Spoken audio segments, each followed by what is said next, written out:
अस्सलाम वालेकुम, बिस्मिल्लाहिर्रहमानिर्रहीम। वेलकम टू माय चैनल पढ़ो लर्न टुगेदर। उम्मीद है कि आप तमाम लोग खैरियत से होंगे। आज हम लोग एक्सरसाइज 11.2 का पार्ट 2 पढ़ेंगे। इससे पहले मैंने 11.1 का तमाम पार्ट्स करवा दिए थे। 11.2 का क्वेश्चन नंबर 1 करवा दिया था। आज क्वेश्चन नंबर 2 से ऑनवर्ड चलेंगे और देखेंगे किस तरह से इसको सॉल्व करना है। तो मेरे पास क्या लिखा हुआ है, solve the flowing by using law of cosine. हमने लास्ट वाला क्वेश्चन पढ़ा था, लॉ ऑफ साइन पढ़ा था। अब इस पर क्या पढ़ेंगे, लॉ ऑफ कोसाइन। तो हमारे पास लॉ ऑफ कोसाइन के कुछ फार्मूलाज होते हैं जो आपके सामने नज़र आ रहे होंगे, ये होते हैं, ठीक है। तो ये वाली टर्म क्या, मेरे पास लॉ ऑफ कोसाइन के फार्मूला से इसको देखते हुए हम क्या करेंगे, बाकी टर्म्स को सॉल्व करेंगे, ठीक है। तो मेरे पास क्या पहला टर्म लिखा हुआ, उसको सोल्यूशन करने जा रहे हैं।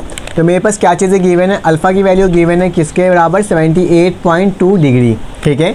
जबकि बी की वैल्यू गिवन है किसके बराबर है, 62.4। जबकि सी की वैल्यू मेरे पास किसके बराबर है, 150 के बराबर है।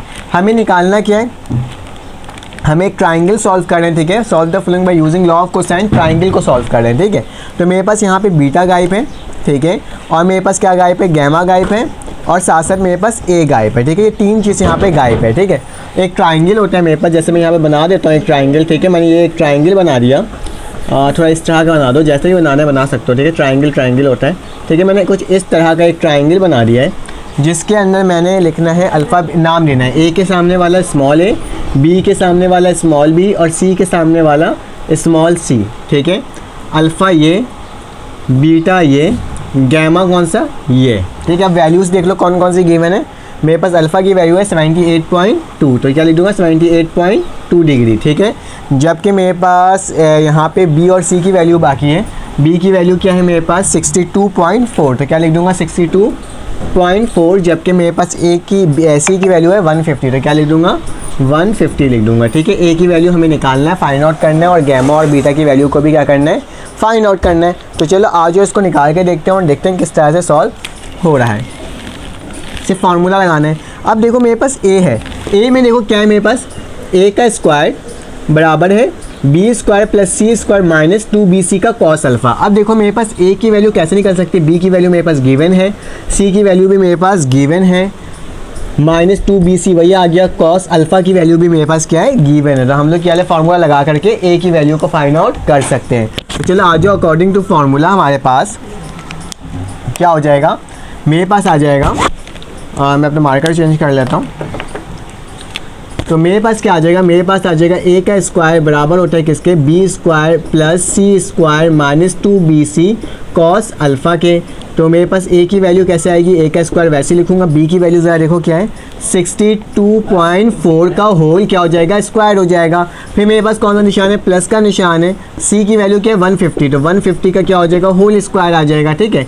माइनस का निशान, फिर क्या लिखा हुआ है, 2 लिखा हुआ है, 2 लिख दिया। फिर बी की वैल्यू क्या है, 62.4 लिख दिया। फिर सी की वैल्यू क्या है मेरे पास, 150 है, ठीक है, 150 लिख दिया। और फिर कॉस अल्फ़ा है, तो क्या लिखूंगा, कॉस अल्फ़ा की वैल्यू क्या है, अल्फ़ा की वैल्यू है 78.2, तो क्या लिखूंगा, 78.2 डिग्री, ठीक है। तमाम वैल्यूज़ को मैंने आपके सामने मेंशन करके जिस तरह से लिखना होता है वैसे लिख दिया। अब कैलकुलेटर का काम है, 62.4 का ज़रा स्क्वायर ले लो और देखो क्या आ रही है वैल्यू। इसकी वैल्यू मेरे पास आ रही है 3893। मैं लिख देता हूँ, ए स्क्वायर की वैल्यू यहाँ पे जो इसकी वैल्यू क्या आ रही है, 3893.76, ये वैल्यू आई थी। मैंने ये वाली वैल्यू को क्या कर दिया, लिख दिया।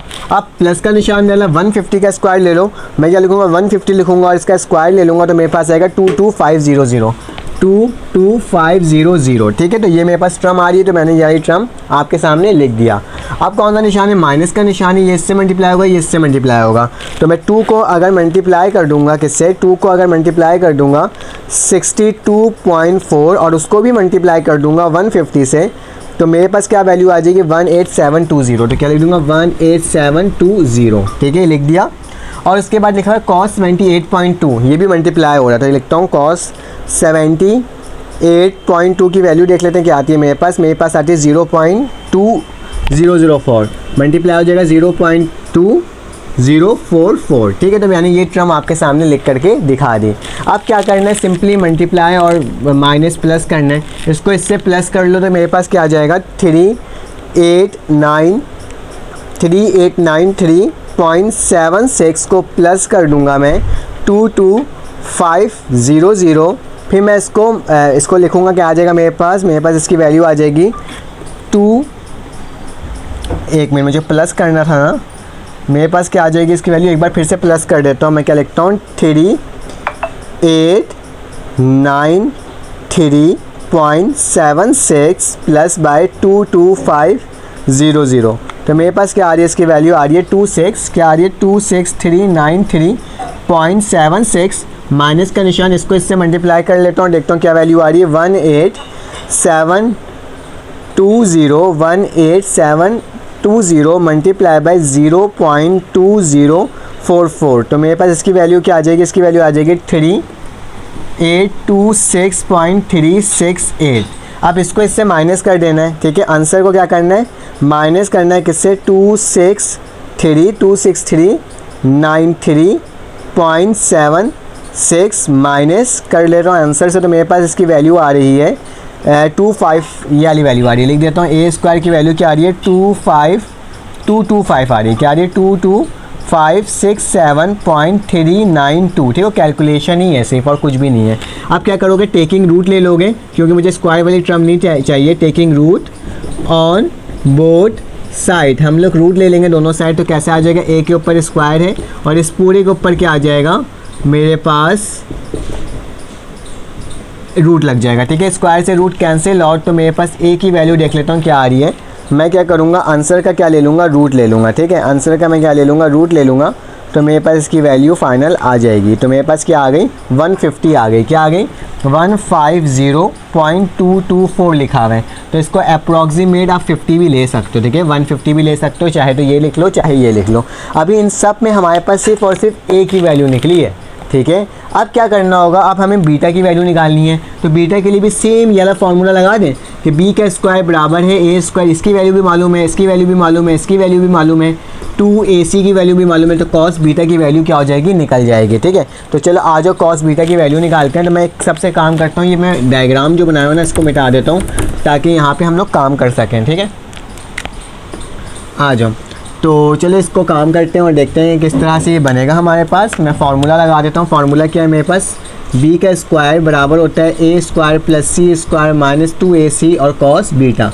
बीटा की वैल्यू निकाल रहे हैं, ठीक है। तो b की वैल्यू देखो क्या है, b की वैल्यू 62.4 का whole square equal to a की वैल्यू अभी आई है हमारे पास 150 आई है। क्या लिख दूंगा, 150 का स्क्वायर लिख दूंगा, चाहो तो तुम पॉइंट लिख भी दो तो ज़्यादा ही बेहतर है, 150.224, ठीक है। उसके बाद इसका स्क्वायर ले लेंगे और फिर प्लस का निशान है। सी की वैल्यू देखो, सी की वैल्यू क्या थी मेरे पास 150 थी, तो मैं क्या लिख दूंगा 150 का क्या ले लूँगा, स्क्वायर ले लूँगा। फिर उसके बाद क्या करूँगा, मेरे पास अकॉर्डिंग टू फार्मूला माइनस का निशान है, फिर 2 लिखा हुआ है, फिर ए की वैल्यू क्या है ए की वैल्यू है 150.2244, ठीक है। 22 क्या हो जाएगा 44 हो जाएगा, तो क्या ले दूँगा 224 और फिर कि ये और मल्टीप्लाई हो रहा है, किससे मल्टीप्लाई हो रहा है, सी से। तो सी की वैल्यू क्या है मेरे पास 150 है और कॉस बीटा, तो मैंने कॉस बीटा को वैसे ही लिख दिया क्योंकि मुझे कॉस बीटा की वैल्यू मालूम नहीं है, इसको हमने क्या करना है, फाइंड करना है। तो चलो आ जाओ 62.4 का जब हम लोग स्क्वायर लेते हैं तो मेरे पास जो लिखा हुआ है मैं वही लिख दूंगा, कैलकुलेशन नहीं करूँगा, डायरेक्ट लिख दूंगा 3893.76 इसकी वैल्यू आ रही है, ठीक है। जब मैं इसका स्क्वायर लूँगा, ठीक है, इक्वल का निशान 150.224 का स्क्वायर ले लेते हैं। 150.224 का जब मैं स्क्वायर लेता हूँ तो मेरे पास क्या आता है 22567.250, ठीक है। उसके बाद कौन सा निशान है, प्लस का निशान, 150 का रूट क्या आता है 22500, तो 22500, ठीक है, लिख दिया। उसके बाद क्या लिखा हुआ है, ये पूरी टर्म, ये वाली टर्म 2 इससे मल्टीप्लाई हो रहा है और 15 से मल्टीप्लाई हो रहा है। तो देख लेता हूँ करके, 2 को मल्टीप्लाई करता हूँ 150.244 मल्टीप्लाई बाय 150, ठीक है। 150 है यहाँ पे, 50 नहीं है, 150 है, ठीक है। 150 से करता हूँ तो मेरे पास क्या आ रही है, इसकी वैल्यू आ रही है 45073।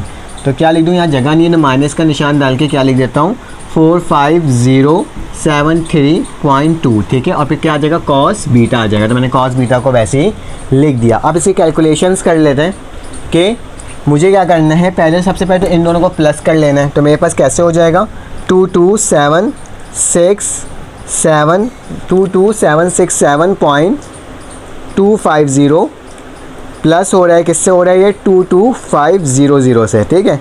तो मेरे पास इसकी वैल्यू आ रही है 45267, ठीक है।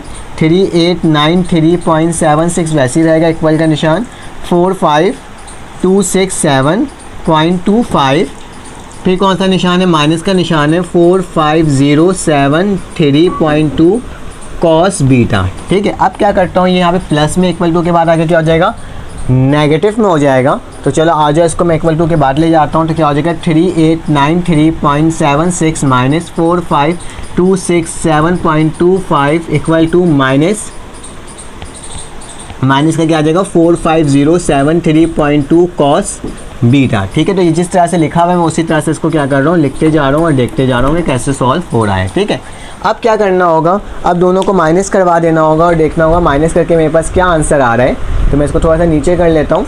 तो मेरे पास क्या लिखा हुआ है 3893.76 माइनस बाय 45267.25। तो चला देख लेते हैं इसकी वैल्यू क्या आ रही है, माइनस में आ रही है -41373। क्या आ रही है मेरे पास -41373.49 इक्वल टू माइनस का 45073.2 कॉस बीटा, ठीक है। माइनस से माइनस क्या हो गया, कैंसिल आउट हो गया। अब क्या करेंगे, मुझे कॉस बीटा की वैल्यू चाहिए, इसका मल्टीप्लाई और नीचे जाएगा क्या हो जाएगा, डिवाइड हो जाएगा। तो मैं क्या करता हूँ, ये वाला टर्म मिटा देता हूँ और देख लेता हूँ किस तरह से लिखूंगा। ये वाली टर्म मल्टीप्लाई होती नीचे की डिवाइड हो जाएगी। तो कैसे लिखेंगे 41373, ठीक है, 41373.49 किसके बराबर हो गया, नीचे आ गया 45073.2 इक्वल टू कॉस बीटा, ठीक है। चलो इन दोनों को डिवाइड कर लेते हैं कि मेरे पास क्या बनकर आ रही है इसकी वैल्यू, ठीक है। तो मेरे पास क्या लिखा हुआ है 41373.49 डिवाइड बाय 45073.2, ठीक है। तो डिवाइड करके मेरे पास इसका आंसर आ रहा है 0. देखो कॉस बीटा की वैल्यू क्या आ रही है 0.91791, ठीक है। अब मुझे बीटा की वैल्यू चाहिए, मुझे कॉस बीटा की वैल्यू नहीं चाहिए। तो मैं क्या लिखूंगा, बीटा लिखूंगा, कॉस को उधर लेके जाके क्या कर लूँगा, माइनस कर दूंगा, इन्वर्स कर लूँगा। तो 0.91791। अब क्या करूँगा, इसका कॉस इन्वर्स निकालना है तो शिफ्ट दबाऊँगा, ठीक है। अब क्या करूँगा मैं इसमें आके मैं शिफ्ट दबाऊंगा, शिफ्ट दबाने के बाद मैं कॉस लिखूंगा और क्या लिख दूंगा, आंसर लिख दूंगा। तो मेरे पास क्या आ जाएगा 23.37। तो बीटा की वैल्यू क्या आ गई 23.37। तो ये मेरे पास क्या हो गया, बीटा की वैल्यू आ गई, लेकिन ये डेसिमल में आई है, इसको कन्वर्ट करना होगा किसमें। तो क्या हो जाएगा 23 पॉइंट प्लस कर दूंगा, ये डिग्री हो गया 37। तो 0.37 को मल्टीप्लाई कर दूंगा 60 से, मिनट में कन्वर्ट करना होता है ना। तो क्या लिखूंगा 0.37 को जब मल्टीप्लाई करूंगा 60 से तो मेरे पास क्या वैल्यू आएगी 22 आ जाएगी, ठीक है। तो मेरे पास बीटा की वैल्यू क्या आ गई 23 डिग्री 22 मिनट, ठीक है। तो ये मेरा क्या हो जाएगा, फाइनल आंसर हो जाएगा बीटा का। अब क्या करना होगा, मैंने बीटा भी निकाल दिया, इसमें सिर्फ और सिर्फ कैलकुलेशन है, आप देख भी रहोगे, नोट भी करोगे और बोलोगे सिर्फ और सिर्फ हम लोग क्या करें, कैलकुलेशन ही करे जा रहे हैं। हमारा आंसर कब ख़त्म होगा, जब हम तमाम वैल्यूज़ को निकाल लेंगे तब हमारा आंसर आ जाएगा। तो सिंपल है। अब क्या करना होगा हमें, मैंने ये निकाल दिया, बीटा निकाल दिया। तो बीटा के बाद अब क्या करना होगा, हमें गैमा निकालना होगा, ठीक है। गैमा निकालने के लिए ये फार्मूला पूरा लगाने की ज़रूरत नहीं है आपको, सिर्फ और सिर्फ आप एक फार्मूला लगा दो जो कि होता है सम ऑफ अ ट्राइंगल वाला, ठीक है। मैं क्या करता हूँ, सम ऑफ अ ट्राइंगल वाला फार्मूला लगा करके इसकी वैल्यू निकाल देता हूँ। तो क्या लिखूंगा, sum as we know that, हमें मालूम है कि alpha plus beta plus gamma किसके बराबर होता है 180 के। तो अल्फ़ा की वैल्यू क्या थी मेरे पास, अल्फ़ा की वैल्यू हमने अभी निकाली थी, कहीं देखी भी थी मेरे पास। अल्फ़ा की वैल्यू ये ना ऊपर लिखा हुआ है 78.2, ठीक है। तो क्या लिख दूंगा, अल्फ़ा की जगह लिख दूंगा 78.2 लिख दूंगा, प्लस का निशान। बीटा की वैल्यू मेरे पास क्या आई है 23.37। तो 23.37 डिग्री, सारी डिग्री है, ठीक है। और गैमा की वैल्यू हमें निकालना है, ये 180 है। चलो इन दोनों को प्लस कर दो, 78.2 को प्लस कर दो 23.37। तो मेरे पास क्या हो जाएगा, मेरे पास हो जाएगा 101.57। क्या हो जाएगा 101.57 degree plus gamma equal to 180 degree. अब इसको इक्वल टू के बाद ले जाऊंगा, प्लस में तो माइनस हो जाएगा। तो गैमा की वैल्यू क्या हो जाएगी 180 माइनस 10, ये डिग्री है, ठीक है। 10.57, ठीक है। अब करके देख लेते हैं इसकी वैल्यू क्या आ रही है। आंसर को क्या कर देंगे 180 से माइनस करवा देंगे, ठीक है। तो मेरे पास क्या आ जाएगी इसकी वैल्यू 78.43। तो गैमा की वैल्यू क्या आ गई 78.43। अगर इसको कन्वर्ट करना है तो कन्वर्ट कर लो। तो गैमा क्या हो जाएगा 78 डिग्री प्लस 43 है ना, 0.43 है, तो क्या लिखूंगा 0.43 मल्टीप्लाई बाई 60। तो यार देख लेते हैं 0.43 को जब मल्टीप्लाई करते हैं 60 से तो मेरे पास क्या आता है 25 आता है। तो मेरे पास क्या हो जाएगा गैमा 78 डिग्री 25 मिनट। तो ये मेरा क्या हो जाएगा आंसर हो जाएगा इस सवाल का। और हमने इस सवाल का आंसर कितने आसान तरीके से कितने जल्दी से निकाल दिया। चलें आज इसका नेक्स्ट क्वेश्चन देखते हैं। देख लो इसके बाकी पार्ट्स क्या है सेम ही है। मेरे पास क्या दिया हुआ है ए की वैल्यू दी हुई है, बी की वैल्यू दी है और गैमा बोला दिया है। इसमें क्या निकालना होगा, इसमें अल्फा बीटा वही फार्मूला से देखते हुए आप निकाल लोगे। उसी के साथ ए सी की वैल्यू दी हुई और बीटा की वैल्यू निकालना है तो इसको भी आप लोग निकालोगे क्योंकि सेम वैल्यूज है। तभी मैं क्या करता हूँ नेक्स्ट क्वेश्चन के जाने जाता हूँ और देखता हूँ कि वो अगला सवाल किस तरह से सॉल्व हो रहा है।